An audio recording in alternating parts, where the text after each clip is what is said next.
You're. Maybe it's Shoshoni. Come on. Come on, you can do it. Thanks, Chris. Oh, yeah. I would be here for this, but like I said, we have a I know you got another. an economic committee meeting at the Yeah. same time, so it's kind of like. Busy. Can't be in two places at once. Evening. It is a good day. Do you sign in back there? I have, Yes. Hey Bob, just so you know, I just have to go there. It's live right now. So, I don't have to worry about your language, but you know. So you're aware, if you say anything personal, I just don't, I can edit it if I have to, if something really good out just hoping I'm ashamed to speak and it freezes on my face. Forcing people to watch this face, my goodness, that's just cruel and unusual. Well, it's even worse for you because it's in the back of your head. That's actually the better part. It's my best side.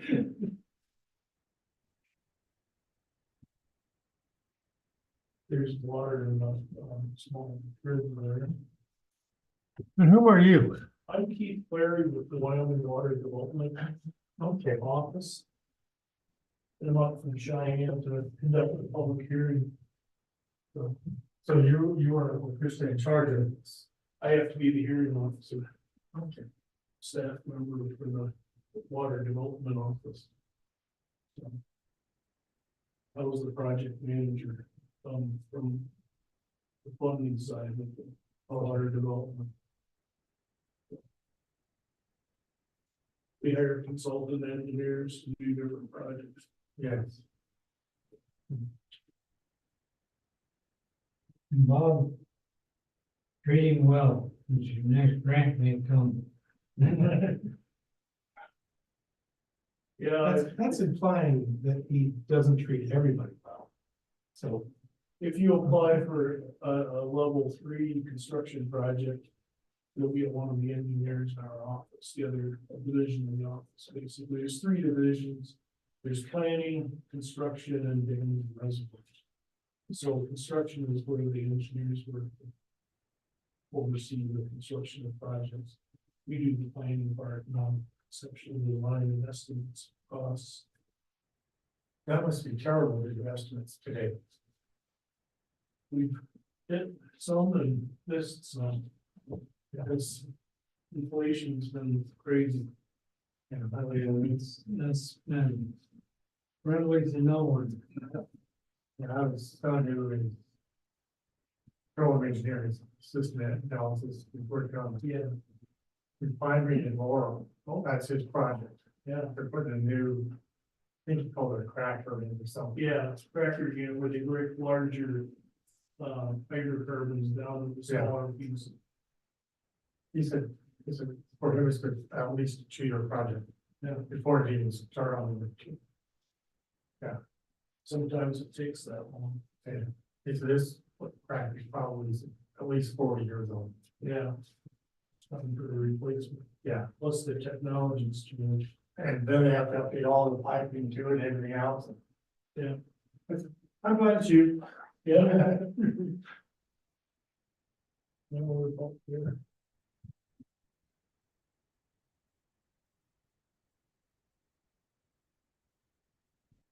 Even though that he's available Monday. If you wanna pass them out, when I call you, we're doing consultant, that's a big privilege. Or if you wanna do it now, it's fine. Whatever you're doing, you can do it right away. It'll save some time later. Okay.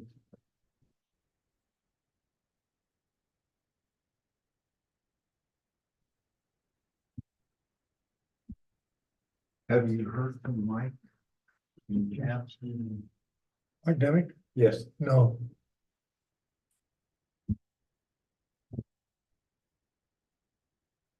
You want to save one for your clerk slash.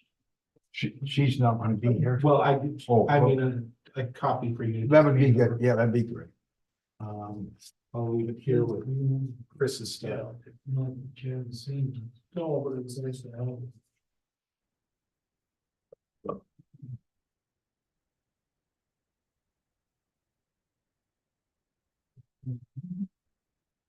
Good.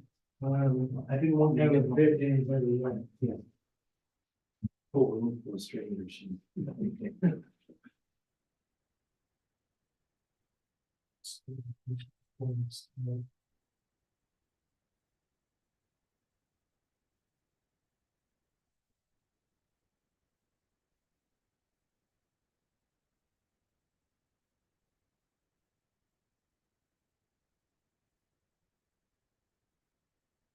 This public hearing is declared open at 6 P M on September 10th, 2024, in the Town Hall, 100 West Third Street, Shoshoni, Wyoming, to hear the final presentation and accept public comment concerning the Wyoming Water Development Commission Shoshoni groundwater supply and transmission level 2 study project.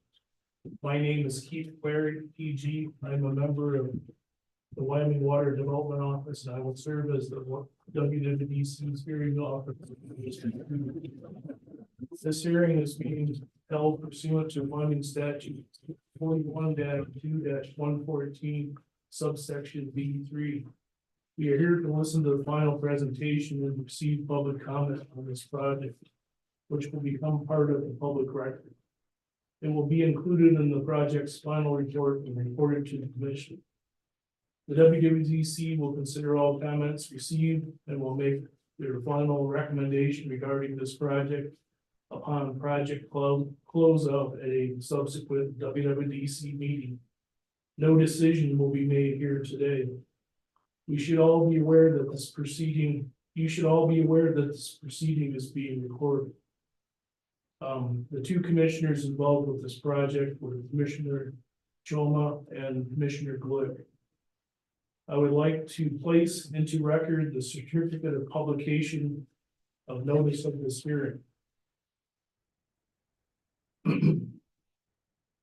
Mr. James Gores of PE of James Gores and Associates Incorporated will present a description and summary of the findings for the project. Jim? Thank you, Keith. I'd like to be as brief as possible with this because everyone here in the room has heard most of what we're going to say. We are also zooming this meeting, so we're recording it also, Okay. so if we could. Thank you. Very good, thank you. Again, we'll try and be as brief as possible. As Mr. Clary mentioned, we are serving as a consulting engineer on this study, and our objective is to find a way to better serve the 491 people here in town with water. Because the situation exists with the existing water line rupturing between well 6, which is at the base of the Tank Hill, and the tank itself, which is up on Tank Hill. And that line rupturing almost without fail winds up draining the tank.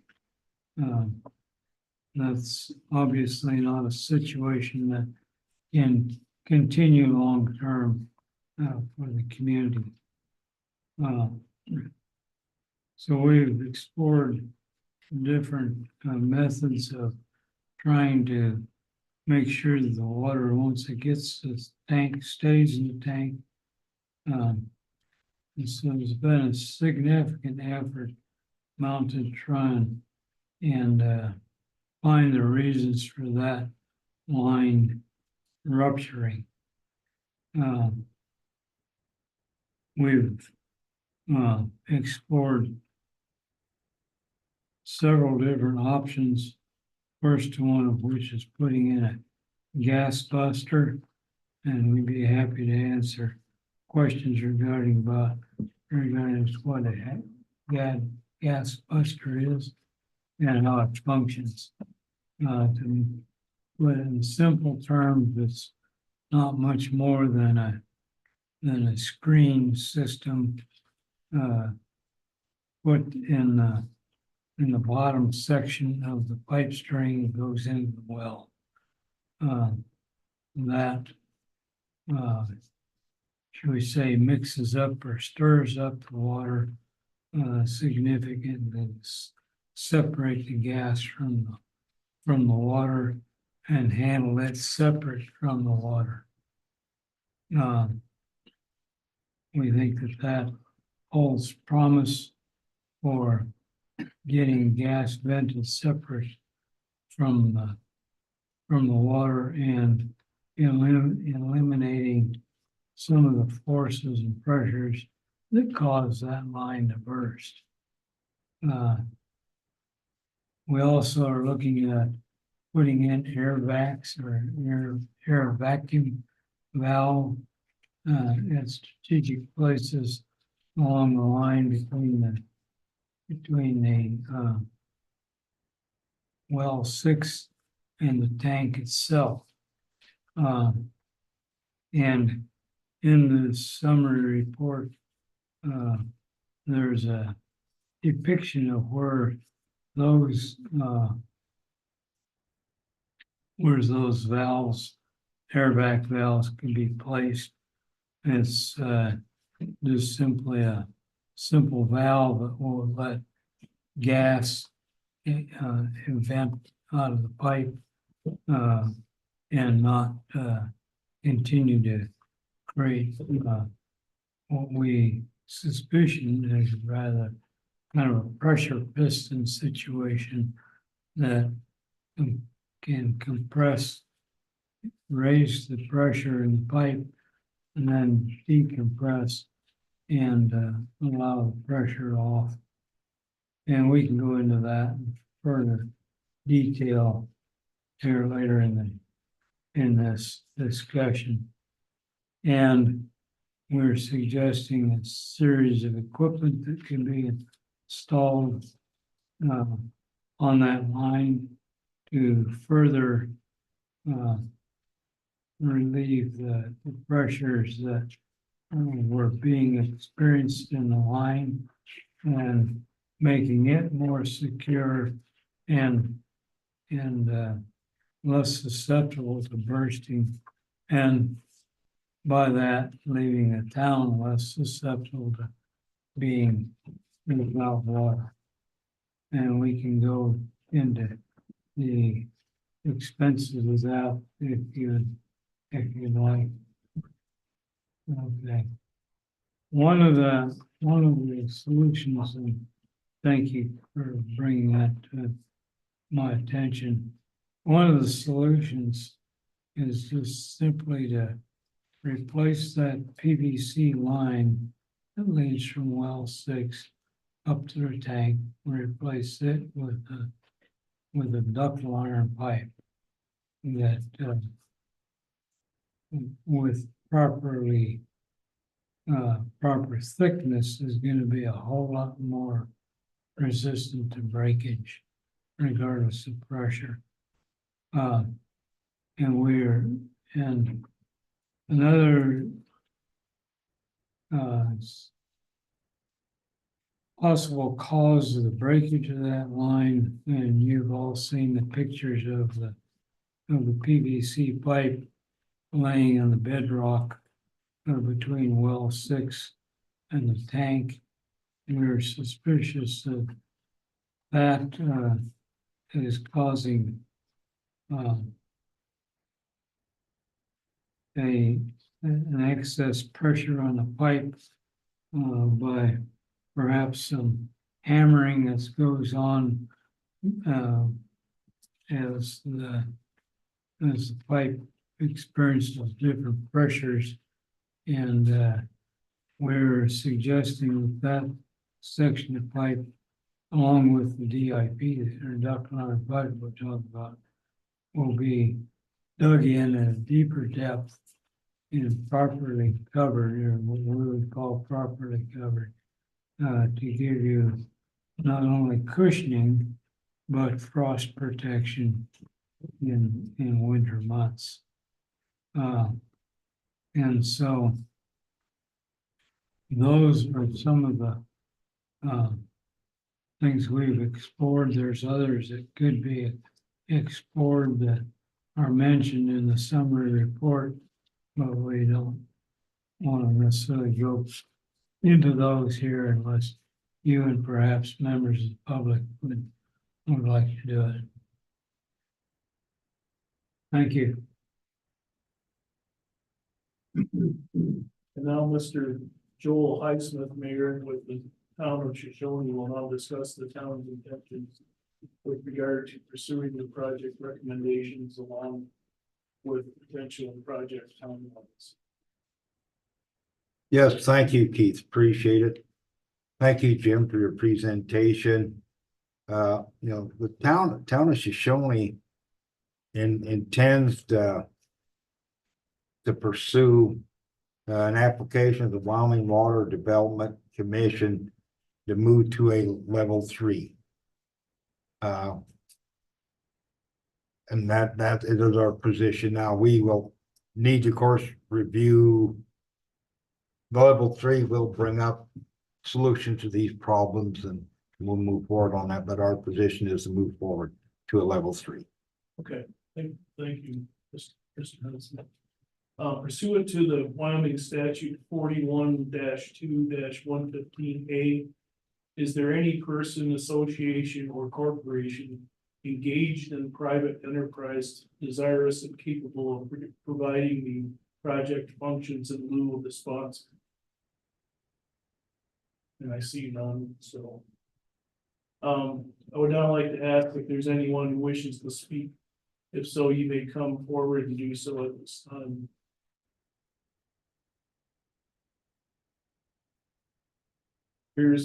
Everyone's had an opportunity to speak. However, in case I missed anyone, is there anyone else who'd like to speak? I wonder, what is it prudent at this time for the public's interest, they can review this, later date or whatever, the funding mechanism that might move forward, is that appropriate at this time?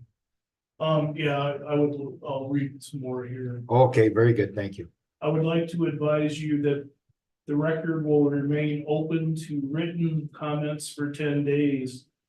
Those comments should be received at the Wyoming Water Development Office, 6920 Yellowtail Road, Cheyenne, Wyoming 82002. The Wyoming Water Development Commission will consider at a future meeting all comments received at this hearing as it makes a final determination on the project. Thank you for your attention and participation. I hereby declare this meeting closed at 6:15 p.m. So that's the hearing. Thank you. Thank you very much for hosting us, having us here. It was a pleasure. Thank you.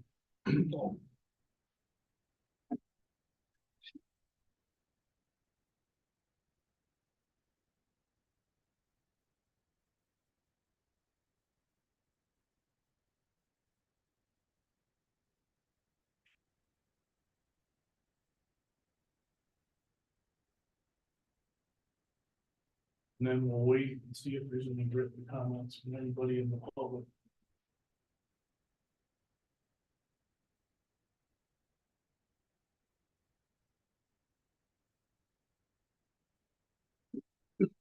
And will you address Mayor Husband's question about kind of what the avenues look like for funding moving forward, or are you gonna rely on our description of that in the We'll look at that part of it, and then level 3 applications only come due once a year, so the level 3 applications will be in this review? August next year, yeah. Okay. Or level 2, if there's any level 2s that come out of this as a recommendation, then that would be March 1st. level ones or level twos. So how do you determine the difference between level 1, 2, and 3? What is? A level one is like a water master plan, and it's a reconnaissance level of 30,000 foot view of the whole project, what you have, what you need. Make recommendations, make improvements, maintenance. Suggestions on how to operate the system more efficiently. Do a hydraulic model of geographic information system, a GIS.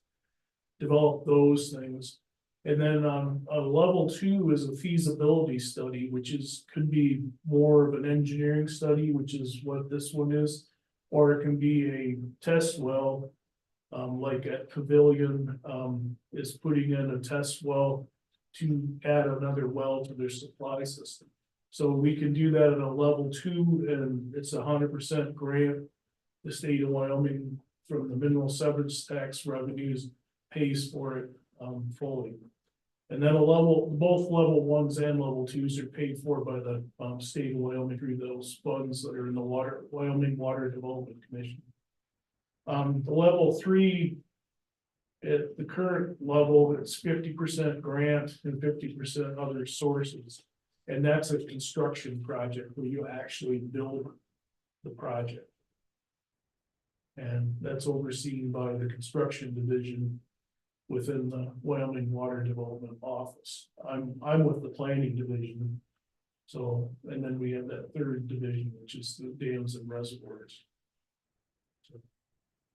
So we have a staff of about 20-some people. So the construction part, the state pays half from the Water Development Commission. Are there other places other than just the town